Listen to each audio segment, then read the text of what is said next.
जय गुरुदेव। मेरा यार बुल्ले शाह, भाग 33 से आगे। आ मिल यार सार लै मेरी जान दुखा ने घेरी। अंदर खाव विछोड़ा होया, खबर न पैंदी तेरी। सुन्ने वन बिच लुटी साइयां, सूर पलंग ने घेरी। ए तां ठग जगत दे, जे हलावन जाल चफेरी। करम शरां दे धर्म वतावन, संगल पावन पैरी। जात मजहब एह इश्क न पुछदा, इश्क सरां दा बैरी। घुंघरुओं की छन छन जादू सिखा दो मुझको, मर कर भी दिखा देंगे तेरे चाहने वाले। मरना तेरे बिन जीने से बड़ा काम नहीं है। आज मुरीद ने मरने से भी बड़ा और जोखिम भरा काम चुन लिया था। मुर्शिद के बगैर जिंदा रहने का दम भर लिया था। रूह के बगैर अपना बेजान जिस्म ढोने की हिम्मत कर दिखाई थी।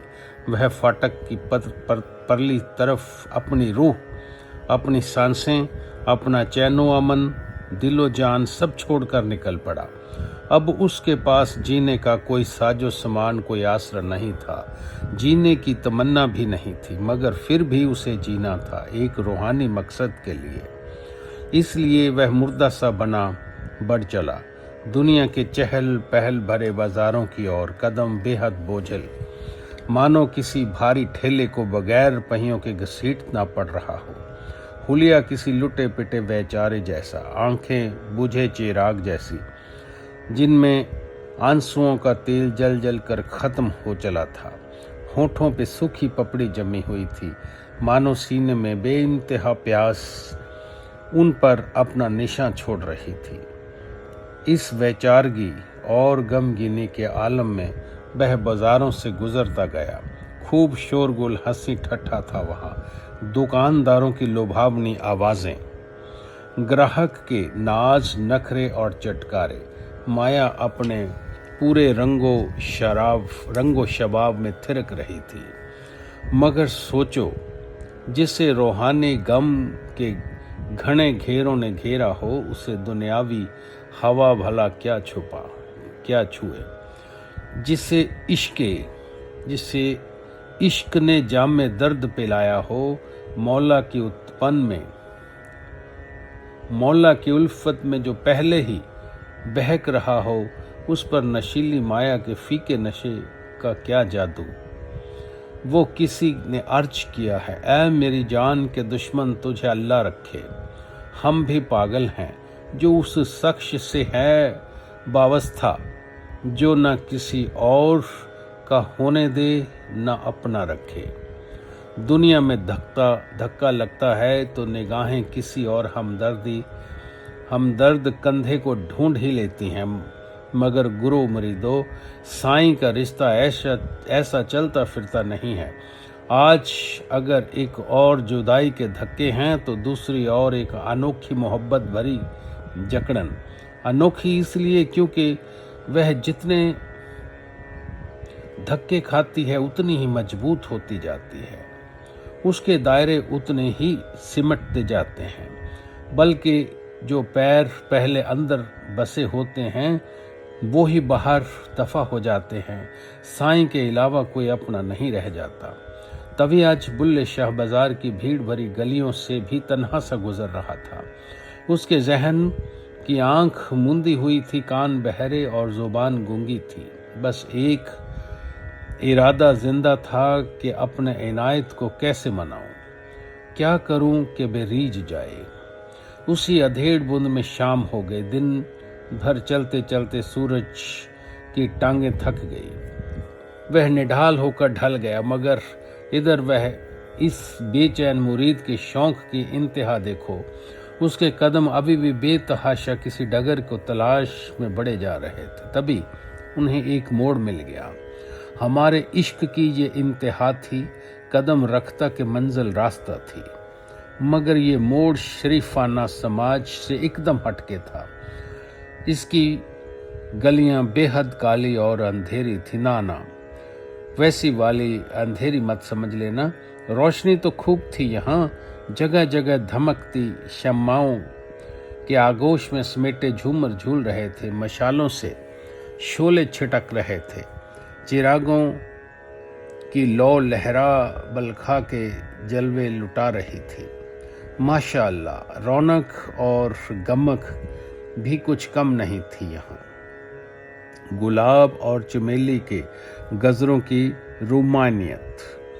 एक किनारे पर माचिस की डिब्बी जैसी पनवाड़ी की छोटी सी दुकान खड़ी थी। उससे उठती गुलकंद, तंबाकू, सुपारी की भीनी भीनी महक, हवा में कशों के घूमते छल्ले। शराब खानों पर खासी चहल पहल थी। इसके अंदर लोग जा तो सही सलामत रहे, अपने पैरों पे रहे थे, मगर आ रहे थे किसी के कंधे पर लटके हुए। आज बुल्ले शाह भी तो मदहोश था। तभी तो उसे इतना ही होशो हवास ना रहा कि वह तवाइफों की नफरस्त दुनिया में कदम रख चुका था। यहाँ की हर चीज शौकीनी और रंगीन मिजाजी की छाप लिए हुए थे। इतने में जैसे उसके होश को किसी ने झंझोड़ा। एक ऊंचे कोठे से एक दर्दली तरन्नुम उठी। सुरों से बनी सुरा थी वो, रागों में रंगी गुलाबी रागिनी। उसके लफ्ज बेशक सस्ते थे, मगर धुन ऊंचे दाम वाली हुनरमंदी की गवाह थी। साथ ही सुनाई दी मुजरे की झुन छनन छुन, घुंघरुओं की छनन छुनन, लाजवाब ताल के संग। फन में गुंथा जादू था वह। बुल्ले शाह की जिंदगी के साज को छू गया।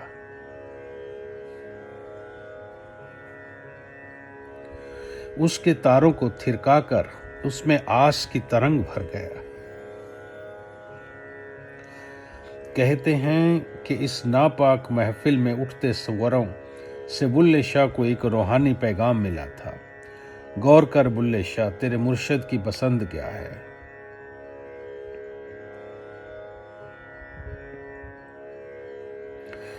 जब भी कोई आलाप उठाकर नाचता है तो इनायत कमल से खिल जाते हैं। तरन्नुम उनमें तबस्सुम खिलाती है। वे नाचने वालों पर बरबस बख्शिशें लुटा बैठते हैं। क्यों न तू भी यही जरिया आजमा कर देख। आज तक तो तूने अल्लड़ फल्लड़ ढंग से काफियां गाई हैं, बेसुर बेताल के नाचा है, पर अब इस तवाइफ की शागिर्दी हासिल कर गाना सीख, नाचना सीख।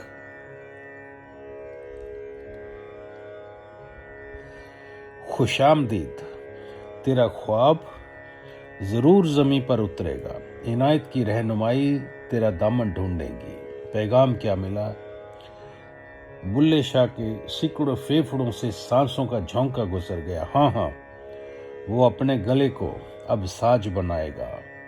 उसकी तारों को रियाज से खींच खींच कर साधेगा। उसमें दिल की हूक भरेगा और वह हूक अपने इनायत तक पहुंचाएगा। पैरों में घुंघरू बांधकर नाचना सीखेगा। अरे पैरों ही नहीं, अब तो अंग अंग में घुंघरू बना डालेगा। तालो तर्स पर उनको बजा बजा कर अपने रूठे साईं को मनाएगा। बस उसके जुनूनी हौसलों का तीर कमान से छूट गया। वह अपनी रवानी को उसकी रवानी को कौन रोके। एक नदी की बदहवासी को तुम बेशक बांध लगाकर थाम लो, मगर एक आशिक की हसरतों की सुनामी लहर को भला कौन बांधे। बुल्ले शाह फौरन सुरों और धुनों के सोते की तरफ दौड़ पड़ा। आनन फानन कोठियों की सीढ़ियों चढ़ने लगा। जिगदर से दीवानगी की तूफान लिए, कदमों में बिजली की कौंद लिए। उसकी इस रफ्तार को रौंदने वाला दूर दूर तक कोई ख्याल, कोई शर्म, कोई हया नहीं थी। इतनी भी नहीं थी कि किसी संगीत के उस्ताद या नृत्य शास्त्री की पाठशाला में नहीं जा रहा। इनायत को रिझाने के लिए किसी दरगाह की सीढ़ियां नहीं चढ़ रहा, बल्कि शहर की सबसे नापाक दुकान की ओर बढ़ रहा है। उससे बदनाम सीढ़ियों पर डग भर रहा है। ऐसी सीढ़ियां जिन पर चढ़ने से पहले आदमी बहुत नीचे गिर चुका होता है। सच में यही जुनून की असली सूरत है।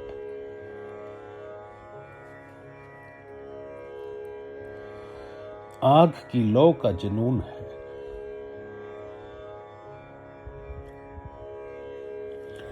ऊंचा उठकर अपने प्रियतम सूर्य में जजम हो जाना, इस जुनून के सदके वह लोभ ये भी नहीं देखती कि उसे ऊंचा उठने की ताकत देने वाला शुद्ध देसी घी है या फिर जानवरों की चर्बी को पिघलाकर बनाया गया कोई घटिया वनस्पति।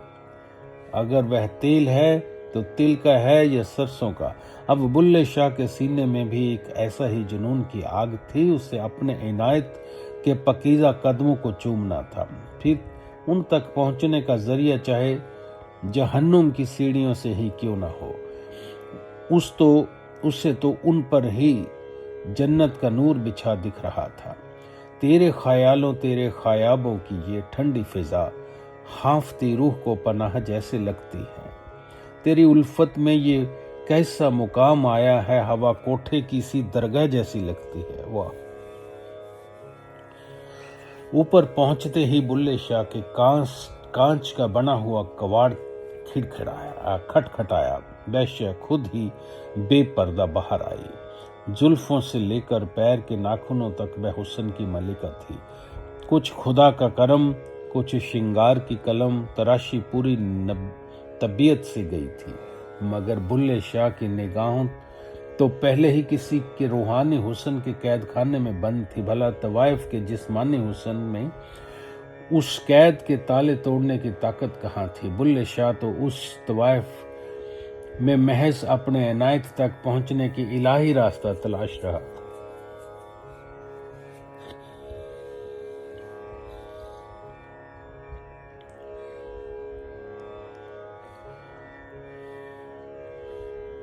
उधर तवाइफ बुल्ले शाह को एक नजर देखते ही कुछ हिचक सी गई। उसके मन की मथनी फिरकने लगी कि ये कैसा अजीबोगरीब गाहक है। इसकी निगाहों से तो ना कोई बेगैरत जानवर झांकता है और ना ही नजरों के कटोरों में खरमस्ती की भीख है। पर नहीं, ये कोई ना कोई ख्वाहिश तो जरूर लेकर आया है, मगर बड़ी अल्लाही, बड़ी पकीजगी पर ही।